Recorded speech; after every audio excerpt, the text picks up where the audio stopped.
ఒకసారి గుర్తుకు తెచ్చుకోండి, మనకి లాస్ట్ ఎలక్షన్స్ అప్పుడు ఈ కరోనా ఇష్యూస్ వచ్చినప్పుడు ఫౌసీ అనేటటువంటి వ్యక్తి పేరు పదే పదే విన్నాం. అతను ఏం చెప్తే అది కరెక్టు అని ప్రపంచం అంతా కూడా నమ్మారు. కరోనా విషయంలో అతను చెప్పుకొచ్చినటువంటిది. ఎందుకని అతను కరెక్టు అంటే ఆ తర్వాత చివరిలో వెల్లడించారు. వుహాన్ పరిశోధనలలో ఏంటి, వుహాన్లో చేసిన పరిశోధనలు మానవుల మీద రోగాలు ఎలా సృష్టించాలి అన్నటువంటి ఆ అంశానికి సంబంధించిన పరిశోధనల్లో అమెరికా ప్రతినిధి బృందానికి హెడ్డే ఫౌసీ.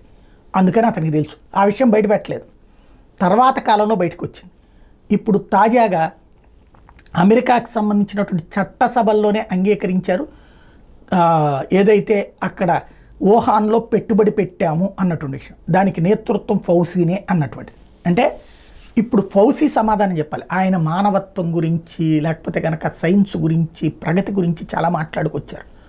ఆయనే కాదు, అసలు సైంటిస్టులు అందరూ చెప్పాలి. ఇట్లా కొత్త రోగాలు ఎప్పుడైనా వచ్చే రోగాలని గురించి ఎంక్వైరీ చేస్తున్నాము, రాబోయేటటువంటి రోగాలకు మందులు కనుక్కుంటున్నాము అంటే ఒక అర్థం ఉంది.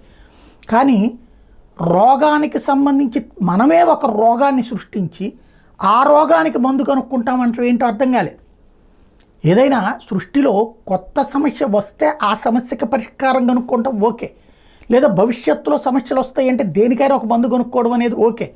కానీ ఒక రోగపు క్రీముని మనమే సృష్టించి అది ఎలాంటి ప్రమాదకరమైనటువంటి స్థితికి వెళ్ళాలో వెళ్ళేలా చేసి దానికి మందు కనుక్కుంటే అది లీక్ అయ్యినే కదా ఇప్పుడు జరిగింది కరోనా అనేటువంటిది. కోట్ల మంది ప్రాణాలు తీసినటువంటి వ్యవహారంలో చైనా పాపం ఉంది, అమెరికా పాపం ఉందనడానికి సాక్ష్యం. బట్ నోరు మెదపరం.